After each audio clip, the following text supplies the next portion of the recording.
मैं साहिब कबीर दे लड़ लगया, मैं साहिब कबीर दे लड़ लगया, मेरे तो गम परे रहंदे। मैं साहिब कबीर दे लड़ लगया, मैं साहिब कबीर दे लड़ लगया, मेरे तो गम परे रहंदे। मैं उस दाता दे लड़ लगया, मेरे तो जम परे रहंदे। मैं उस दाता दे लड़ लगया, मेरे तो जम परे रहंदे। मैं साहिब कबीर दे लड़ लगया, मेरे तो गम परे रहंदे। मेरे तो गम परे रहंदे, मेरे तो गम परे रहंदे।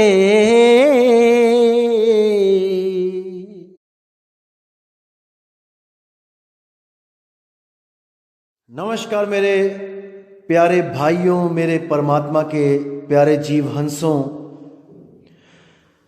मैं हमेशा परमात्मा से यही दुआ करूंगा कि आप सब मेरे भाइयों की विवेक शक्ति बढ़ती ही जाए और आप हर तरह के अज्ञान को, हर तरह के झूठे ज्ञान को परख के द्वारा उसको पकड़ो भी और उसको बिल्कुल सिरे से नकार दो, बिल्कुल नकार दो। 1% भी अज्ञान आपके जीवन में रह ना सके, बीज मात्र भी।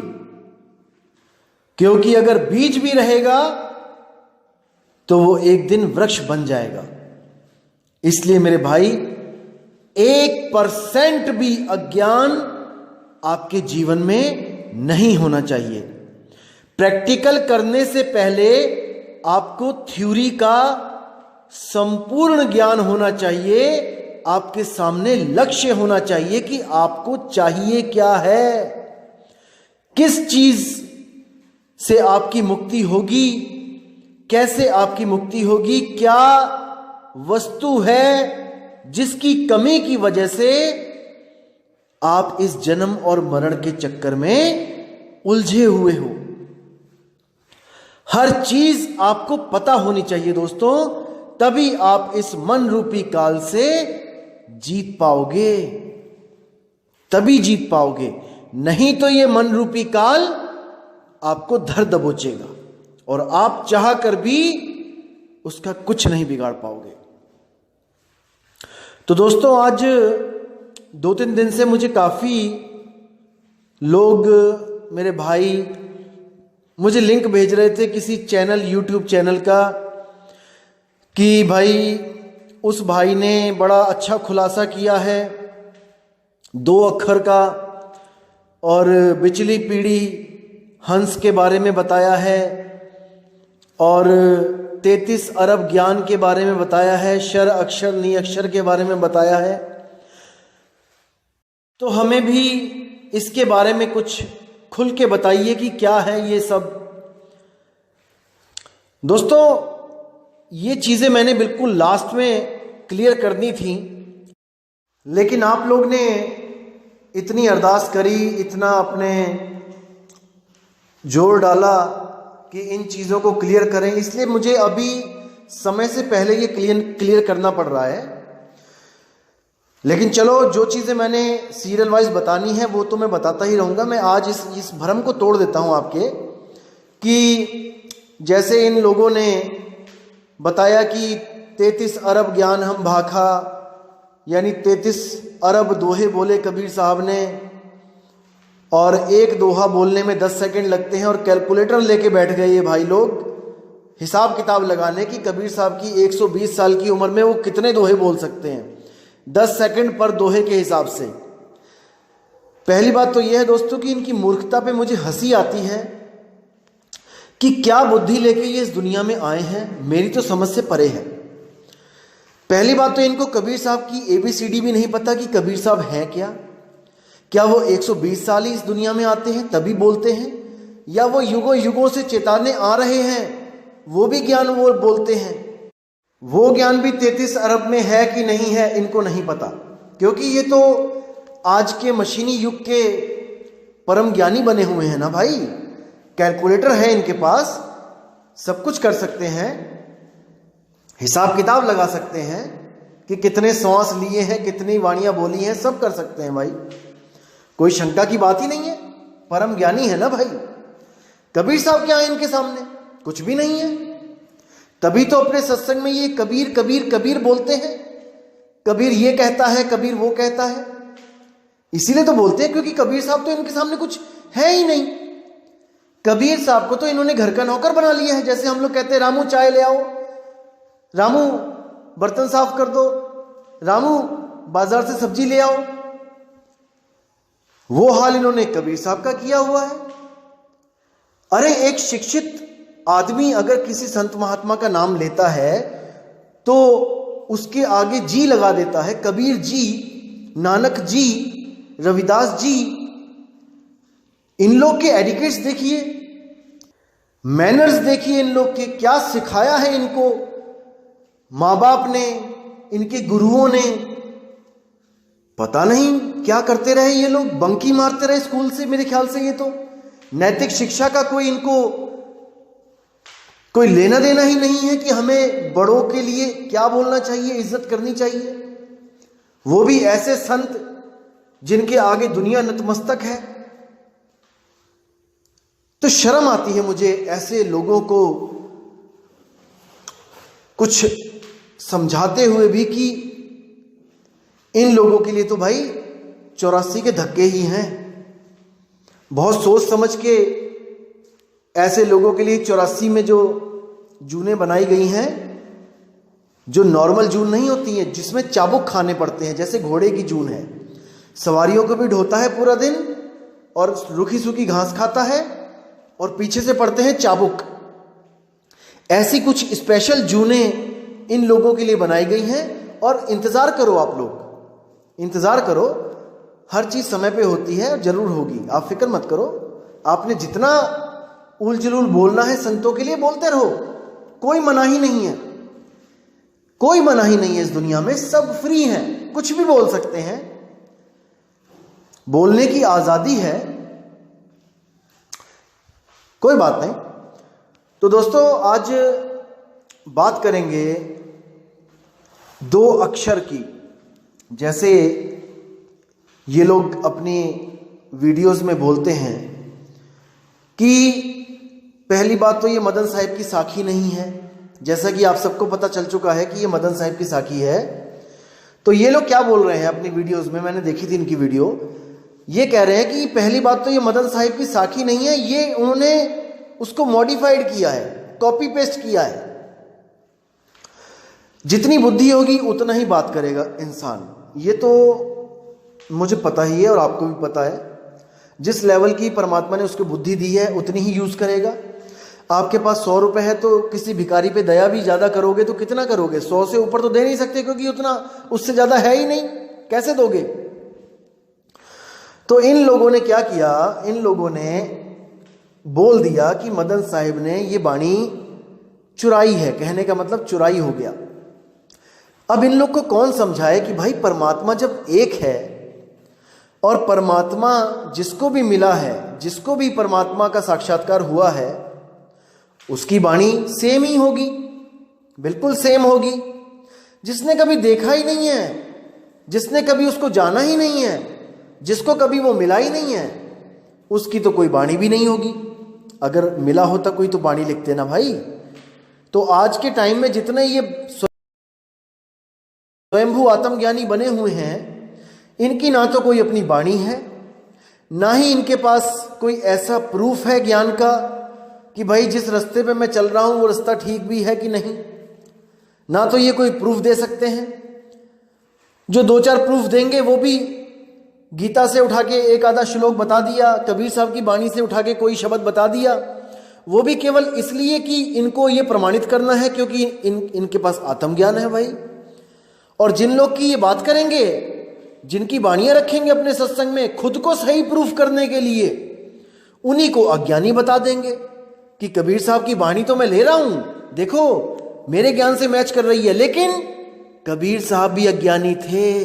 ये तो अज्ञानतावश वाणी लिख गए, उनको पता थोड़ी नहीं था सत्य का, वो तो गलती से लिख गए, सत्य निकल गया उनके मुंह से गलती से। तो ऐसी बातें करके ये लोग भ्रमित करेंगे। तो मुद्दे पे आते हैं दोस्तों। इन्होंने क्या बोला कि सोई गुरु पूरा कहा है, 2 अक्षर का भेद बताए का मतलब, पहले तो इन्होंने बोल दिया कि ये वाणी ही गलत है, क्योंकि 2 अक्षर तो 52 अक्षर ही होते हैं। 52 अक्षर को ही बोला इन्होंने कि 2 अक्षर तो 52 अक्षर होते हैं, और 52 से परे वो निअक्षर होता है, तो वाणी गलत है। यहां पे होना चाहिए था सोई गुरु पूरा कहा है, जो 2 अक्षर का नहीं बोलना चाहिए था, यहां बोलना चाहिए था 1 अक्षर और 1 नी अक्षर का भेद बताए। अब इनकी बुद्धि का मैं क्या करूं, क्या बोलूं इनको, मैं तो समझ में नहीं आता है। खैर, इनके जो भरम है वो खत्म कर दिए जाते हैं, सत्संग में सब बताया जाएगा। ये भी सुन रहे होंगे तो अच्छी तरह समझ लो भाई, पहले अच्छे चेले बन जाओ, गुरु बाद में बन लेना।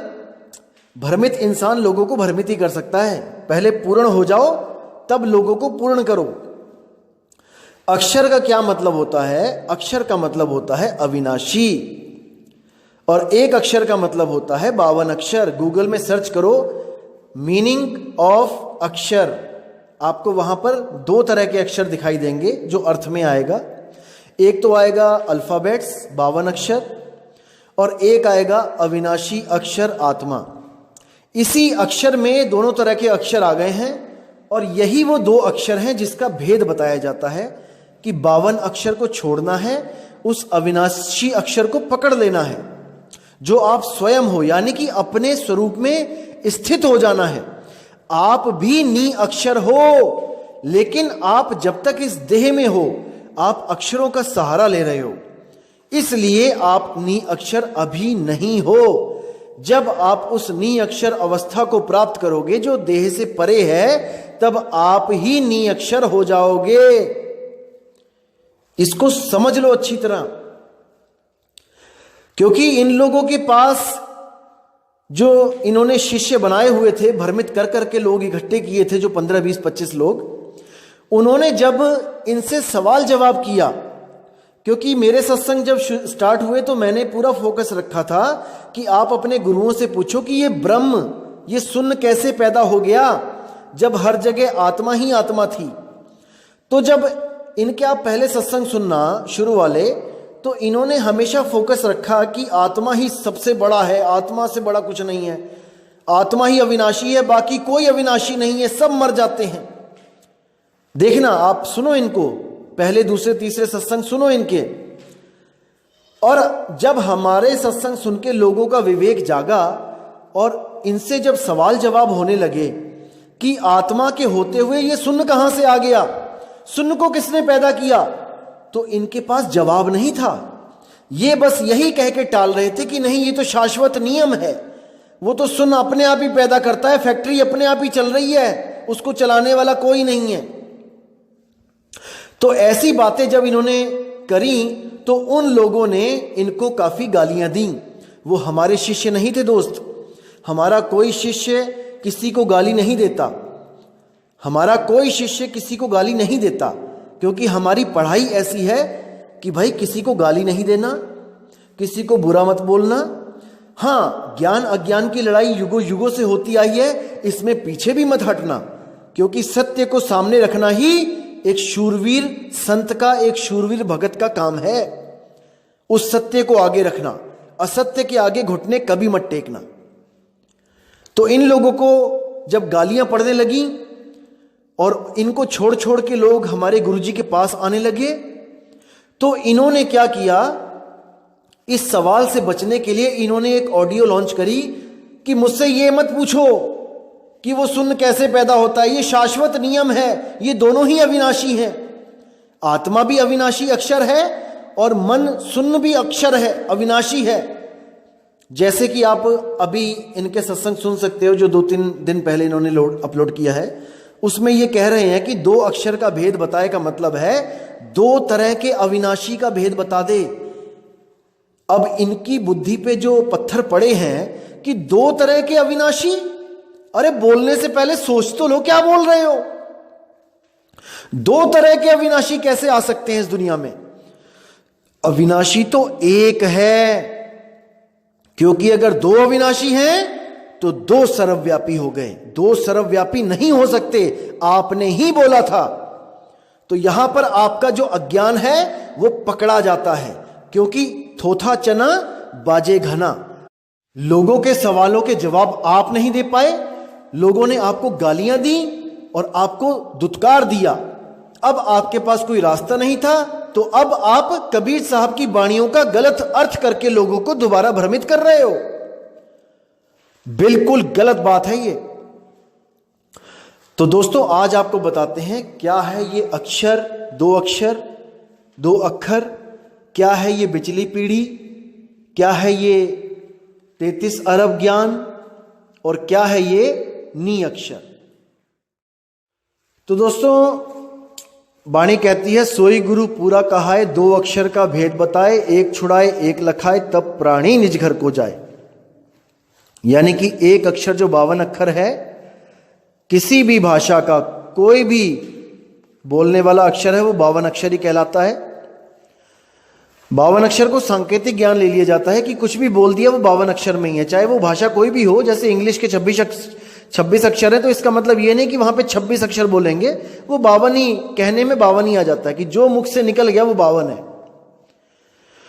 तो किसी भी देश में कोई भी आदमी है अपनी अपनी भाषाओं को लेके बैठा है और परमात्मा का नाम अपनी ही भाषा में जप रहा है। इसलिए कबीर साहब ने हर भाषा का खंडन करते हुए उसको 52 अक्षर की उपाधि दे दी कि 52 अक्षर लोक तरह सब कुछ इन्हीं माही, ये आखर खिर जाएंगे वो आखर इनमें नहीं। कि तीनों लोकों में जो कुछ भी हो रहा है, जो कुछ भी बना है 52 अक्षरों से ही बना है, और जो कुछ भी हम बात कर रहे हैं, नाम जाप कर रहे हैं, वो 52 अक्षरों से ही कर रहे हैं। गलती हमने बस ये करी है कि हमने परमात्मा को भी उन 52 अक्षरों के घेरे में लाके खड़ा कर दिया कि 52 अक्षर जपेंगे तब परमात्मा मिलेगा। नहीं मेरे भाई, ऐसा नहीं है। बिना अक्षर के, बिना जपे वो मिलेगा। जैसे बिना कुछ जपे आप सांस ले रहे हो क्योंकि वो तत्व है, बिना कुछ जपे आप पानी पी रहे हो क्योंकि वो तत्व है, बिना कुछ जपे आप आग सेक रहे हो, गर्मी मिल रही है क्योंकि वो तत्व है, बिना कुछ जपे आप धरती पे चल रहे हो क्योंकि वो एक तत्व है, बिना कुछ जपे। इसी तरह आत्मा जो है वो भी एक तत्व है, लेकिन वो नी तत्व है। 5 तत्व नाशवान है, उससे अलग वो एक नी तत्व है। इसीलिए उसका भी जब सिमरण किया जाता है नी तत्व का, तो बिना जपे ही किया जाता है, सुरती के द्वारा। ये मैंने अपनी पिछली ऑडियोज में कई बार क्लियर किया है, आप सुन सकते हो, समझ सकते हो। अब बात करते हैं 33 अरब ज्ञान हम भाखा। दोस्तों इसका भेद क्या है आपको मैं बता देता हूं। इसका मतलब यह नहीं है कि वहां पे 33 अरब वाणियां बोली गई हैं गिन के, नहीं मेरे भाई। कई ग्रंथों में लिखा है 14 अरब ज्ञान हम भाखा। मैं अभी मेरे पास फोटो नहीं है, लेकिन मैं अगले सत्संग में फोटो शेयर कर दूंगा। तो इसका मतलब कि 14 अरब और 33 अरब, इसमें इतना बड़ा गैप है, डिफरेंस है, इनमें से सही कौन सी वाणी है फिर? दोस्तों ये केवल एक सांकेतिक ज्ञान है। इसका मतलब ये नहीं है कि आपको 33 अरब ही ज्ञान बताया गया या 14 अरब ही ज्ञान भाग के बताया गया है। और ये जो अज्ञानी गुरु बने हुए हैं, ये स्वयंभू आत्मज्ञानी, ये कैलकुलेटर निकाल के एक बाणी बोल के 10 सेकंड प्रूफ करके कि 10 सेकंड में एक बाणी बोली है और उसके हिसाब से 120 साल कबीर साहब रहे हैं, वो कैलकुलेट करके बताते हैं कि 120 साल में तो 33 अरब बाणियां बोल ही नहीं सकता कोई भी। तो इनकी बुद्धि के लेवल पे मुझे क्या बोलूं मैं, चलो छोड़ो, जितनी मालिक ने बुद्धि दी है उतनी बात करेगा वो। आपको मैं क्लियर कर देता हूं कि आखिर ये है क्या। जैसे आप 4:30 बजे एग्जैक्ट अपने कमरे में पहुंचे जहां पे आप अपने दोस्तों के साथ रहते हो,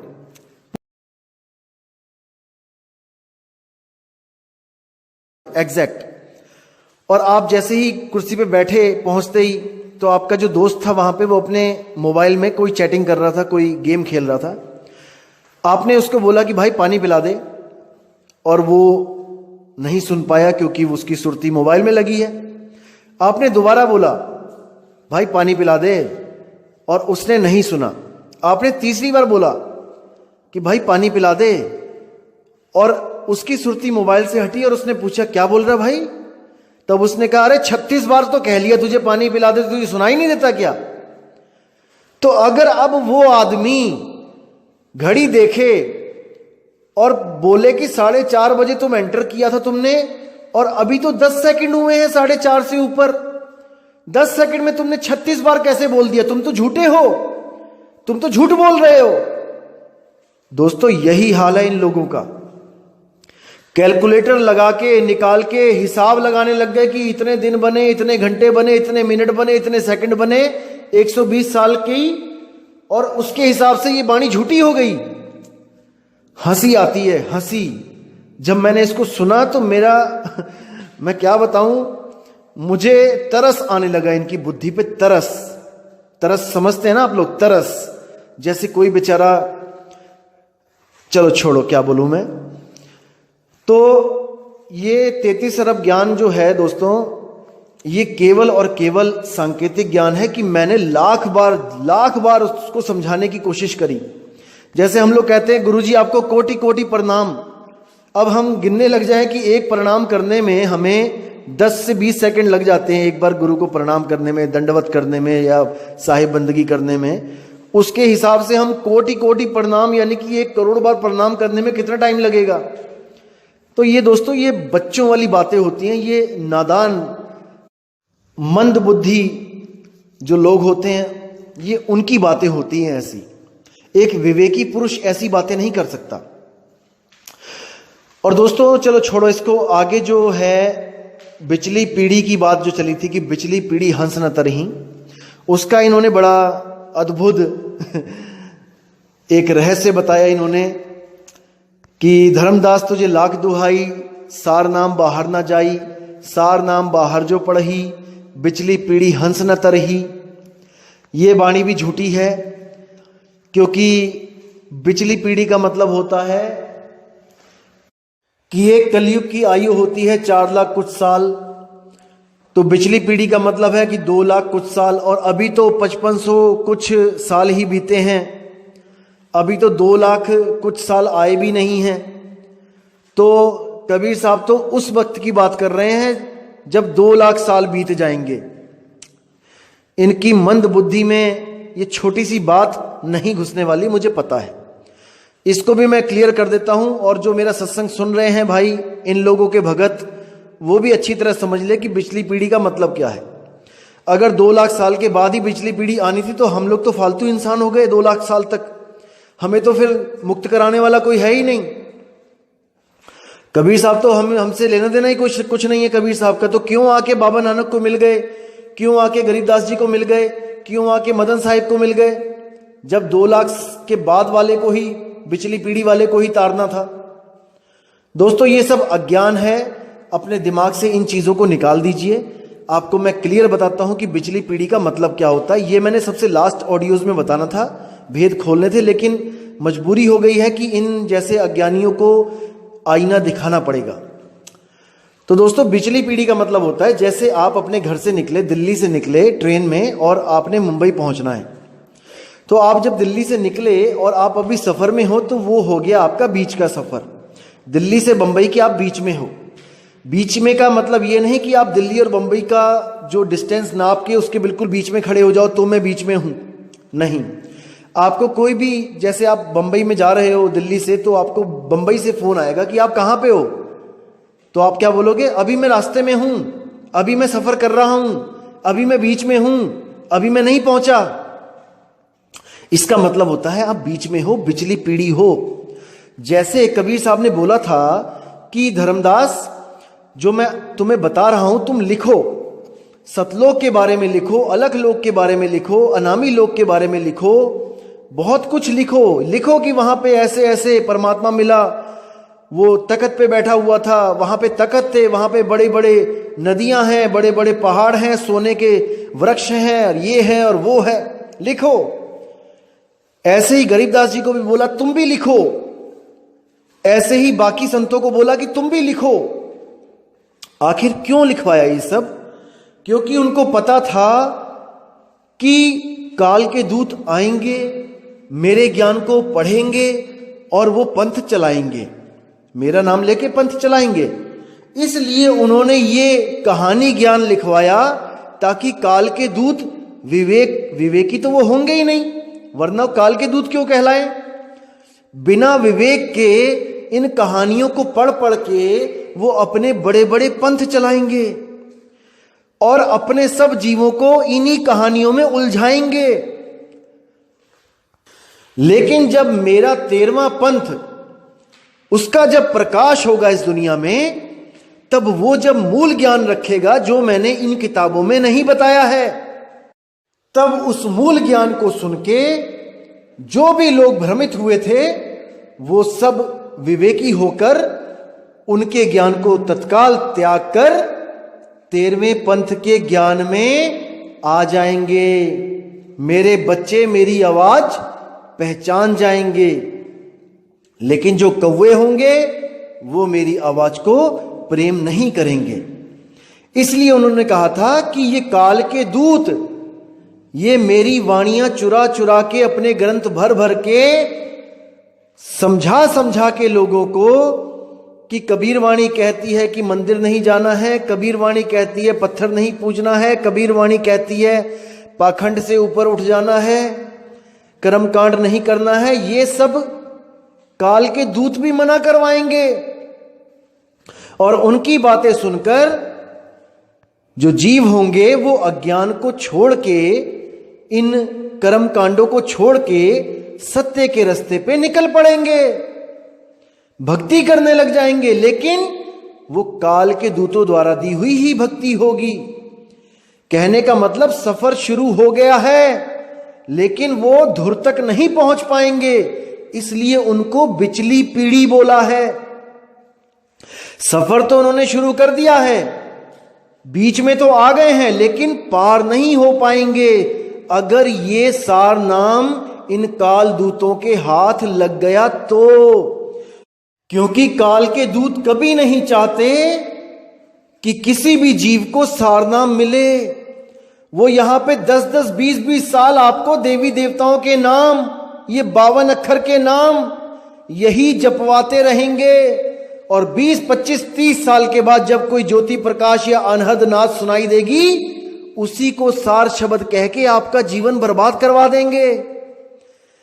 इसलिए धर्मदास जी को साफ मना कर दिया गया था कि धर्मदास तुझे लाख दुहाई और ये मूल ज्ञान बाहर ना जाई। मूल ज्ञान बाहर जो पढ़ही, बिचली पीढ़ी हंस न तरही। जो बीच में है, जो भक्ति कर रहे हैं मेरे जीव, वो पार नहीं हो पाएंगे। धर्मदास, किसी के आगे सारनाम मत खोलना।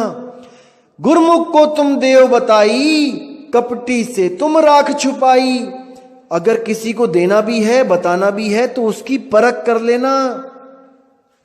प्रथमे शिष्य हो वन जो आई, ताको पान देव तुम भाई।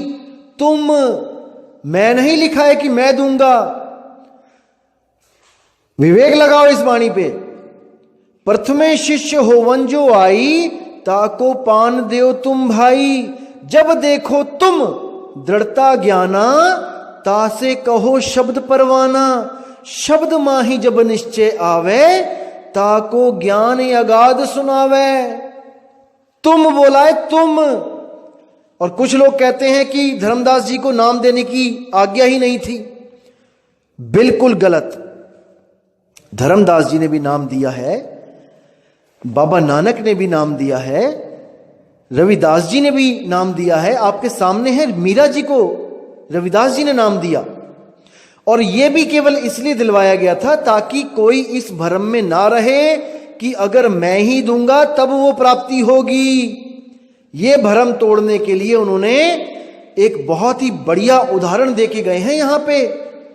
जैसे मैं आपको कहता हूं कई बार कि हमारे 10,000 साधु हैं, आप कहीं भी नाम ले लो तो कुछ लोगों के मन में शंका आ जाती है कि नहीं नहीं, इन 10,000 में से सच्चा कौन होगा या पूरा होगा।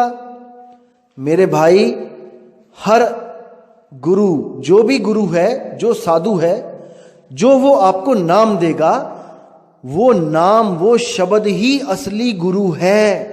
इसको दिमाग में धारण कर लो। जैसे रविदास जी ने मीरा जी को नाम दिया तो रविदास जी गुरु नहीं हुए उसके गुरु हुए शब्द गुरु, जिसका वो सिमरण कर रही थी, अपने शब्द गुरु को ध्या रही थी। ना कि मीरा के गुरु परमात्मा रविदास जी हो गए। अरे नहीं भाई, रविदास जी केवल मार्गदर्शक गुरु हैं, देही गुरु हैं।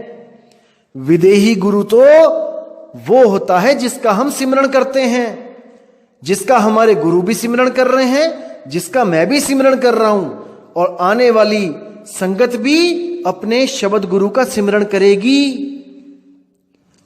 समझो इस बात को। कबीर साहब ने कभी नहीं बोला कि केवल मैं ही नाम दूंगा तब बात बनेगी, नहीं। उन्होंने हमेशा कहा कि गुरु की शरण में जाओ, गुरु की शरण में जाओ। गुरु आपको भेद बताएगा, शब्द गुरु के बारे में बताएगा, लेकिन जिसको शब्द गुरु के बारे में पता होगा उस गुरु के पास जाओ।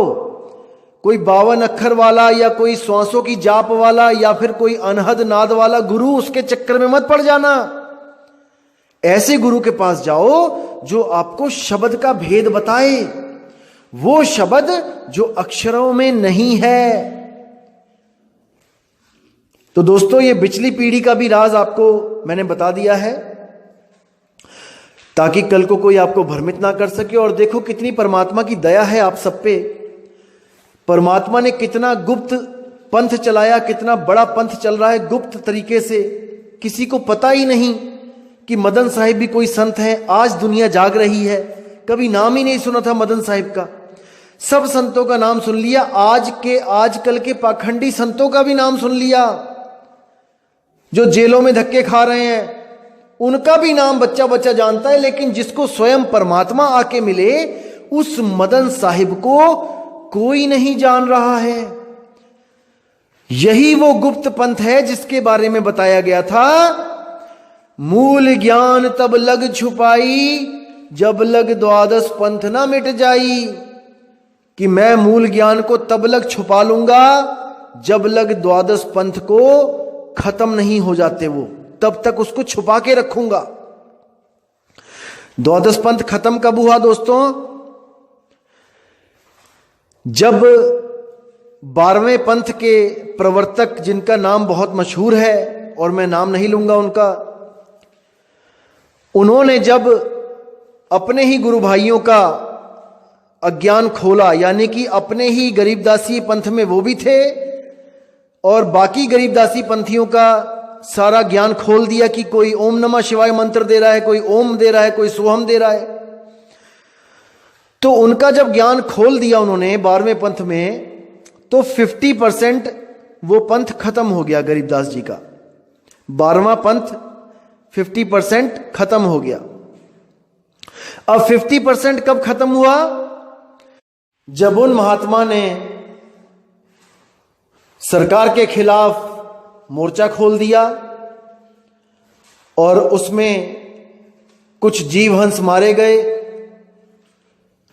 और जब उनको कुछ सालों के बाद उम्र कैद की सजा हो गई और अब बाहर आने का कोई चांस नहीं रहा, क्योंकि एक बार सुप्रीम कोर्ट में अगर केस चला जाए तो 20-25 साल तो ऐसे निकल जाते हैं भाई। तो आप जब तारीख देखेंगे कि उनको कब सजा हुई है, 11 अक्टूबर को उनको सजा हुई। 16 अक्टूबर को जेलों में जाना शुरू कर दिया। उनके जो समर्थक थे और वो थे, उनको जेलों में डालना शुरू कर दिया, क्योंकि सजा हो गई, उम्र कैद। तो देखिए दोस्तों कि 12वां पंथ जब खत्म हो जाएगा तब 13वें का उजियारा होगा। कबीर साहब ने कहा था, मूल ज्ञान तब लग छुपाई, जब लग द्वादश पंथ ना मिट जाई। दोस्तों मैं 2010 से पूरी कोशिश में लगा था कि कबीर साहब के इस 13वें पंथ को मैं उजागर कर सकूं, लेकिन मैं सफल नहीं हो पा रहा था। उसके पीछे जो रीजन था, ऐसा नहीं कि मैंने मेहनत नहीं करी, मैं पूरे भारत में घूमा हूं, गली गली में मैंने जाके लोगों को पर्चे बांटे, कबीर साहब के, मदन साहब की वाणियां दी, उनको बहुत समझाया, लेकिन कोई समझ नहीं रहा था। फिर मैंने जब एक वाणी सुनी, टीवी पे सत्संग आ रहा था, और जब मैंने वाणी सुनी कि द्वादश पंथ जब तक खत्म नहीं होंगे 13वां पंथ उजागर नहीं होगा, तब मुझे थोड़ा सा दिशा मिली मुझे कि अरे मैं तो ऐसी मेहनत कर रहा हूं, वो तो वाणी में पहले से ही लिखा हुआ है कि जब तक 12वां पंथ खत्म नहीं होगा, जब तक 13वां प्रकट नहीं होगा। तो फिर मैंने क्या किया, मैंने लिमिटेड कर दिया सत्संग करना। कुछ एरियो में जाता था मैं और सत्संग करता था। मैंने भारत भ्रमण छोड़ दिया था कि पूरे भारत में प्रचार अभी समय है ही नहीं उसका। और मैं बहुत सोचता था कि कैसे प्रचार किया जाए, कैसे घर घर तक बात पहुंचाई जाए, क्योंकि टीवी चैनल्स में मैंने बात करी तो वो 6 लाख, 7 लाख, 8 लाख, 10 लाख से नीचे कोई बात ही नहीं कर रहा था 20 मिनट के सत्संग के लिए। तो बड़ी दुविधा, क्योंकि फाइनेंशियली हम लोग इतने स्ट्रांग है नहीं कि हम लोग 8-8 लाख रुपए, 7-7 लाख रुपए हर महीने दें। मैंने कोशिश भी करी कि संगत को जोड़ के कि चलो हम सब मिलके अगर थोड़ा थोड़ा पैसा अगर देंगे, मालिक के प्रचार में लगाएंगे, तो घर घर तक ये बात पहुंच सकती है। लेकिन बात वही थी कि जब तक 12वां पंथ खत्म नहीं होता, जब तक 13वें ने उजागर होना ही नहीं था। इसलिए मैंने अपना प्रचार बिल्कुल लिमिटेड एरियो में कर दिया, पंजाब में, राजस्थान में। तो आप देखेंगे कि 11 तारीख को जब सजा हो गई, और मुझे नहीं पता था कि सजा हो गई, मैं सही बताऊं आपको, क्योंकि मैं झूठ नहीं बोल रहा हूं। 12वें ही पंथ के किसी भगत का फोन आया और उसने मुझसे बहुत बहस करी फोन पे कि आप कहां से आ गए 13वें पंथ वाले, बताओ कब हुई है हमारे गुरुजी को सजा। और दोस्तों मैं सही बताऊं, मुझे नहीं पता था कि कब हुई है सजा, क्योंकि मैं झूठ नहीं बोल रहा हूं। लेकिन उस भाई ने बहुत ही अच्छा सवाल किया, जो मैं ये देखने में मजबूर हो गया कि देखूं तो सही सजा कब हुई है और ये प्रचार कब शुरू किया है मैंने। दोस्तों मैं खुद हैरान था कि 11 तारीख को सजा हुई है और 13 तारीख को मैंने 13वें पंथ का ही प्रचार शुरू किया है। तारीख भी दोस्तों 13 ही थी, और शुक्र भी मैं उसी का कर रहा हूं कि सब कुछ 13 ही है मालिक। ये जितनी वाणी बोली जा रही है, जितना ज्ञान दिया जा रहा है, ये 13 ही है। 13 तारीख को 13वें पंथ का प्रचार शुरू हुआ, और जिस दिन पहला मूल ज्ञान बोला गया, नामदेव जी की वाणी, ना कहीं गया ना आया, उसी दिन से इन 12वें पंथ के जो हंस थे, लेकिन जो अविवेकी हंस थे, उनको जेलों में जाना पड़ रहा था। जिस दिन हमारा सत्संग शुरू हुआ मूल ज्ञान का, उसी दिन से उन लोगों को जेल में शिफ्ट करने, 16 तारीख को जेल में शिफ्ट करना शुरू कर दिया। देखो परमात्मा की वाणी कितनी अटल है, हम लोगों की सोच से परे है। जो वाणी में लिखा है वो होना ही होना है। और उसमें यह भी लिखा है कि जो 13वां पंथ होगा उसके साथ सब राड़ बढ़ाएंगे, सब उससे लड़ेंगे। दोस्तों आप देख लो कि जब से मैंने सत्संग स्टार्ट किया है, कितने YouTube चैनल आ गए हैं केवल हमारी ही खिलाफत करने। देखिए ये परमात्मा की वाणी है कि ये सब राड़ बढ़ाएंगे, उसको नीचा दिखाएंगे, लेकिन 100 मोमबत्तियां मिलकर भी एक सूरज का मुकाबला नहीं कर सकती मेरे भाई, एक सूरज का मुकाबला नहीं कर सकती। मूल ज्ञान को झूठा सिद्ध करने वाला आज तक इस दुनिया में पैदा नहीं हुआ, क्योंकि ये ज्ञान स्वयं परम पिता परमात्मा का है। ये किसी मनुष्य का ज्ञान नहीं है जिसको आप झूठा सिद्ध कर सको। अभी ऐसी ऐसी वाणियां रखी जाएंगी, गुप्त वाणियां, जो कबीर सागर में लिखी हुई हैं, बीजक में लिखी हुई हैं, लेकिन किसी भी काल उन वाणियों का अर्थ समझ ही नहीं आ सकता, चाहे 1000 बार पढ़ ले, क्योंकि वो तब तक नहीं समझ में आएगा जब तक आपके पास सार शब्द का भेद नहीं है। क्योंकि सार शब्द का भेद है, तब तो आप एक एक चीज समझ सकते हो कि वाणियों में क्या बोला जा रहा है। जिनको ये भी नहीं पता चल पाया कि परमात्मा का नाम ही सतनाम है, वो उन वाणियों को क्या खोलेंगे जिसमें सुपर कोड लगे हुए हैं, और उन कोड वर्ड्स को एक काल का दूत नहीं खोल सकता, नहीं खोल सकता, जितना मर्जी जोर लगा लेना।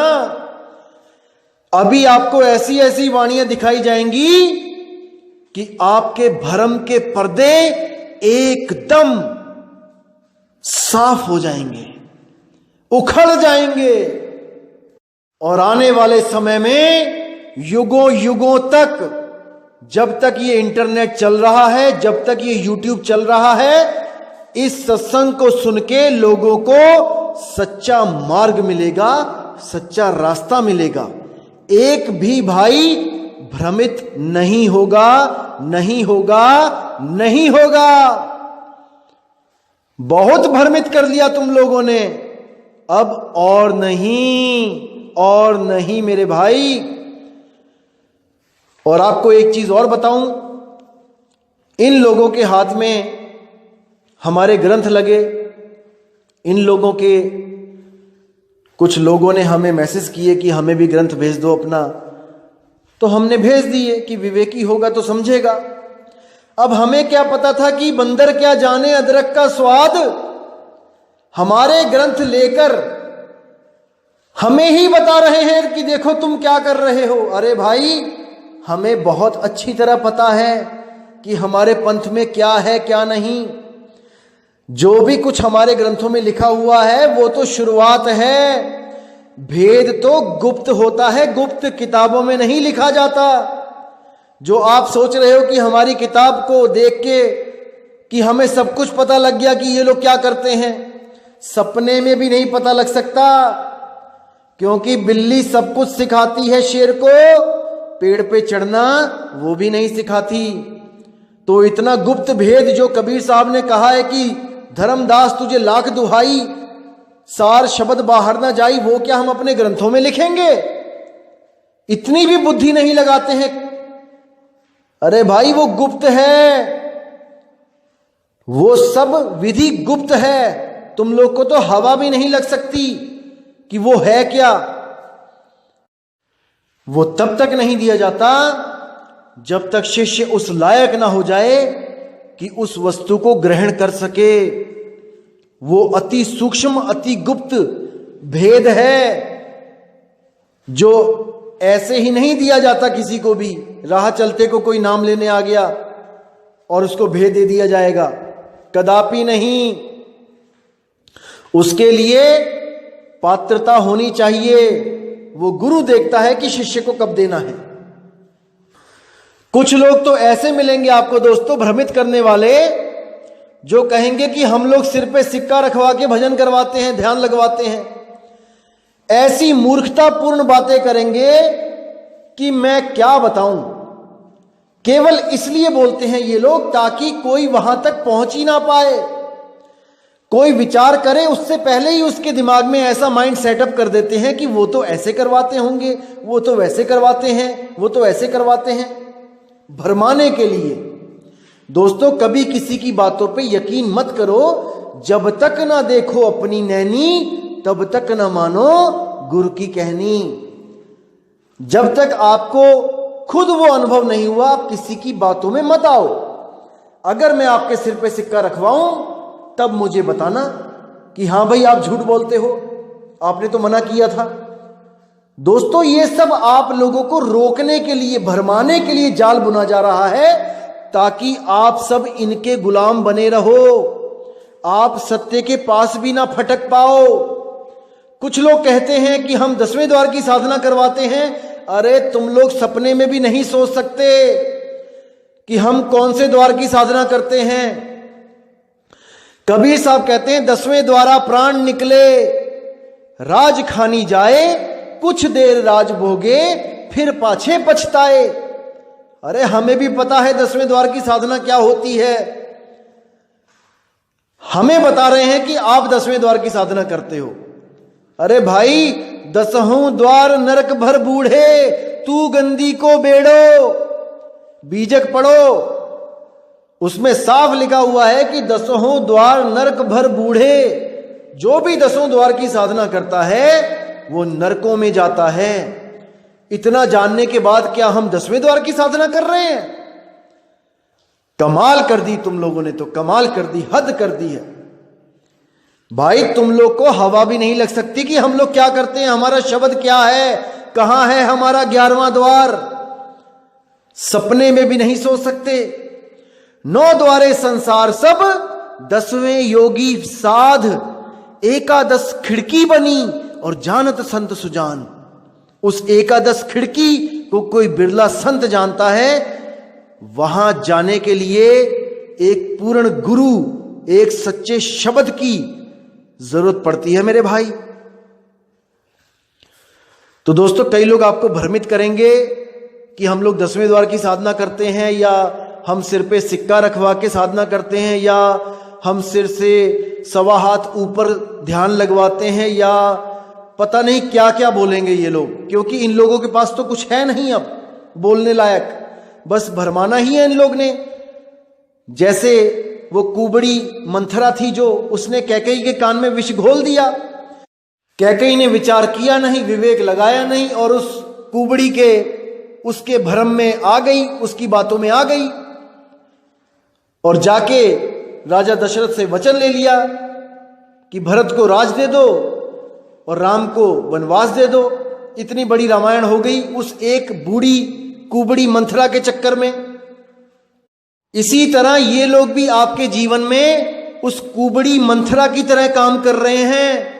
आपके कानों में हमारे खिलाफ विष घोल रहे हैं, ताकि आप लोग उनके ही गुलाम रहो, आजाद ना हो पाओ, अपने निज स्वरूप को प्राप्त ना कर पाओ, जिसको प्राप्त करने के बाद आपको किसी मंत्र तंत्र जंत्र की जरूरत नहीं होती।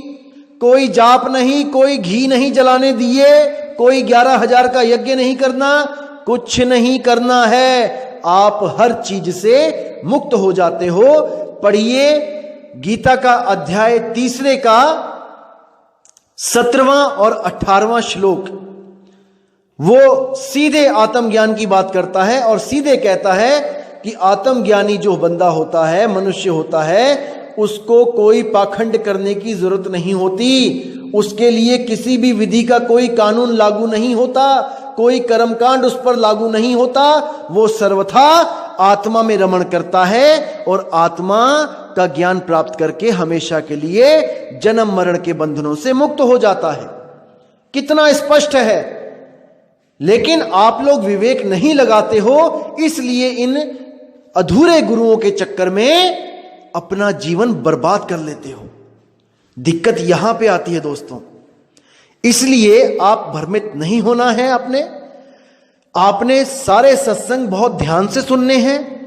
आपको एक एक चीज सत्य बताई जाएगी और निष्पक्ष भाव से आपने सत्संग को ग्रहण करना है।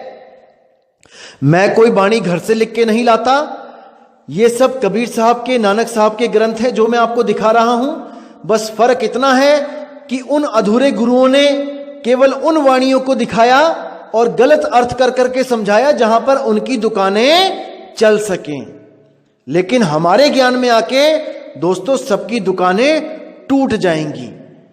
मुझे बहुत दुख है कि आप लोग की कमाई का जो साधन था वो खत्म हो रहा है, खत्म हो जाएगा, लेकिन मैं नहीं चाहता कि आप लोग किसी की गाड़ी कमाई को परमात्मा के नाम पे लूटो और अपने कर्म खराब करो और अगले जन्म में आप बैल बन के, गधा बन के, घोड़ा बन के या बकरा बन के अपनी बोटी बोटी कटवा के उन पैसों को वापस करते फिरो जो तुम आज खा रहे हो। अरे कबीर साहब कहते हैं भगत के अन्न में बड़े बड़े दांत हैं और भजेगा तो पचेगा, नहीं तो फाड़ देते आंत हैं। उन साधुओं के लिए साफ बोल दिया है जो भजन नहीं कर रहे, केवल कपड़े पहन के, सफेद कपड़े पहन के कबीर पंथी बन के लोगों का पैसा खा रहे हैं। अरे भाई किसी को नहीं पचेगा, ये भूल जाना, इसका हिसाब तुम्हें देना पड़ेगा। अगर इसको पचाना चाहते हो तो भजन करो, परमात्मा का नाम लो, पच जाएगा। लेकिन भजन नहीं करोगे और केवल ऐश परस्ती में रहोगे लोगों के पैसों से, कि अपने लड़के को 50 लाख की गाड़ी खरीद दी मेहनतों ने, अपनी बीवियों के लिए करोड़ों रुपए का हार ले आए खरीद के, अपने बच्चों के लिए बड़े बड़े प्लॉट खरीद लिए, बड़े बड़े फ्लैट खरीद लिए लाखों करोड़ों के संगत के पैसे से। अरे नरकों में जाना पड़ेगा। पेट कारणे करे गुरुआई और पीढ़ी सहित नरक में जाई। नरकों में जाना पड़ेगा भाई। इस गलतफहमी में मत रहना कि तुमने सफेद चोला धारण कर लिया और तुम साधु हो गए, अब तुम्हारे ऊपर कोई कानून लागू नहीं होगा। सबके ऊपर लागू होगा, सबके ऊपर। हमारे गुरुजी 65 साल के हो गए हैं, तब भी आज भी किसानी करते हैं, मेहनत करते हैं, मेहनत का खाते हैं। और कोई भगत अगर सेवा में कुछ दे जाता है तो उसको बैंक में जमा करके उस पैसे को भंडारे में लगाते हैं, जिसमें 400-500 साधु आते हैं, उनको कपड़े देते हैं, उनको आने जाने का किराया देते हैं, संगत आती है, उनको खिलाया पिलाया जाता है, किसी से 1 रुपया मांगा नहीं जाता। एक भी दान पात्र हमारे आश्रम में नहीं दिखेगा आपको। जो लोग आए हैं उन लोग से पूछ लेना, एक भी दान पात्र नहीं है। सबके लिए फ्री खाना, फ्री चाय, फ्री सब कुछ, रहना फ्री, एक पैसा नहीं लिया जाता, एक पैसा। लेकिन जो अपनी इच्छा से कुछ देना चाहे तो उसको हम रख के दोबारा भंडारे में लगा देते हैं, क्योंकि हमने किसी से मांगना नहीं है। मर जाऊं मांगू नहीं, अपने तन के काज और परमार्थ के काज में मोहे ना आवे लाज। जब बात परमार्थ की होती है और हमारे समर्थता से ज्यादा की बात आ जाती है, जैसे हॉल बनाना है संगत के लिए या कुछ और कोई इंतजाम करना है जिसमें हम लोग इतना पैसा नहीं है, हमारे पास नहीं लगा सकते, जो साफ सी बात है, तब हम केवल एक होका देते हैं, एक मैसेज पहुंचाते हैं हर संगत, जो हमारे संगत हैं उनके पास, कि भाई ये सेवा हो रही है आश्रम में, जिसको कुछ देना है वो दे सकता है। बस कोई बंधन नहीं लगाते कि आपने इतने ही देने हैं या आपने इतने ही देने हैं, नहीं। तो हमारा बिल्कुल साफ सुथरा सा नियम है। ना तो हम किसी को भटकाते हैं कि कोई दुख आ गया तो 1100 दे दे, कोई घर में कलेश हो गया, कुछ ऐसा दुख आ गया, कुछ बीमारी नहीं हट रही, 11,000 का पाठ करवा ले। भाई ऐसा पैसा इकट्ठा हम नहीं करते। हम केवल और केवल बात करते हैं नाम की। आप सिमरण करो, परमात्मा की दया होगी, बिना मांगे देगा। अरे बिन मांगे मोती मिले, मांगे मिले ना भीख, मांगन से मरना भला, यह सतगुरु की सीख। बिन बोलिया सब कुछ जानदा, किस आगे कीजे अरदास। आज तुम्हारे मुंह में जबान आ गई है तो तुम सोचते हो कि जब तक मैं बोल ना दूं उस परमात्मा को सुनाई नहीं देगा, बहरा हुआ पड़ा है वो तो, कि मेरे घर में कलेश है, मुझ पे दया करना, मेरे पास बैंक बैलेंस में पैसे कम है, मुझ पे दया करना, अरदासें करते फिरते हो। अरे तब सोचो जब तुम्हारे पास जुबान भी नहीं थी, तुम एक छोटे से बच्चे थे, 1 दिन 2 दिन के, उस परमात्मा ने तब भी तुम्हें भूखा नहीं रहने दिया। हर चीज मिली, तुमने पेशाब किया, उसने साफ करके सूखे पे सुलाया, सब कुछ किया बिना मांगे। एक जानवर जो कुछ नहीं जानता कि प्रेयर कैसे की जाती है, अरदास कैसे की जाती है, प्रार्थना कैसे की जाती है, उनको भी हर जगह वो खाना पीना पहुंचा रहा है, हर जगह वो उनकी रक्षा कर रहा है। वो सब कुछ कर सकता है, मालिक है वो। चींटी के पग नेवर बाजे, सो भी साहिब सुनता है। अगर चींटी के पैर में घुंघरू बजेगा, वो भी सुन सकता है। वो, अरे तुम्हारे इन अक्षरों की क्या बिसात है? क्या वो तुम्हारे इन अक्षरों की वजह से तुम्हारे दिल का हाल जानेगा कि तुम्हें क्या चाहिए? कि तुम बोलोगे नहीं तो वो जानेगा नहीं। अरे घट घट की पट पट की जाने, वो सब जानता है कि तुम्हारे मन में क्या चल रहा है, हर चीज जानता है वो, उसको बताने की जरूरत नहीं पड़ती। तो दोस्तों, मैं अब विदा चाहूंगा और मैं पूरी उम्मीद करूंगा कि ये भरमजाल जो इन अधूरे स्वयंभू आत्मज्ञानियों ने जो फैला रखा है, आप इसको, इस जाल को काटने में बहुत सक्षम हो चुके होंगे। और भ्रमित बिल्कुल नहीं होना है मेरे भाई। भ्रमित करने वाले हजारों मिलेंगे, पर सही रास्ता दिखाने वाला युगों युगों बाद कोई एक आता है, उसको पहचान जाओ मेरे भाई। तो इसी के साथ दोस्तों, मैं आपसे विदा चाहूंगा और मैं मालिक से यही दुआ करूंगा कि आप सब मेरे भाई इतने विवेकी हो जाओ, इतना आगे बढ़ जाओ कि इन जो बिजनेसमैन गुरु हैं, इन सब के चंगुल से आप निकलो और सत्य की खोज करो, अपने निज स्वरूप को प्राप्त करो दोस्तों। क्योंकि आप कोई देह नहीं हो, आप कोई शरीर नहीं हो, आप विदेह स्वरूप हो मेरे भाई, विदेह स्वरूप हो। तो दोस्तों, मुझे अब विदा करें। जय गुरु बंदी छोड़ वैराग साहिब जी की, जय गुरु बंदी छोड़ साधु शरण साहिब जी की, जय गुरु बंदी छोड़ बाबा नानक जी, बाबा रविदास जी, बाबा गुरु अंगद देव जी महाराज जी की जय हो। जय गुरु बंदी छोड़ मदन साहिब जी की जय हो। जय जय गुरु बंदी छोड़ सतगुरु सत्य कबीर साहिब की सदा ही जय हो, सदा ही जय हो मेरे मालिक की साहिब बंदगी सतनाम। तो दोस्तों,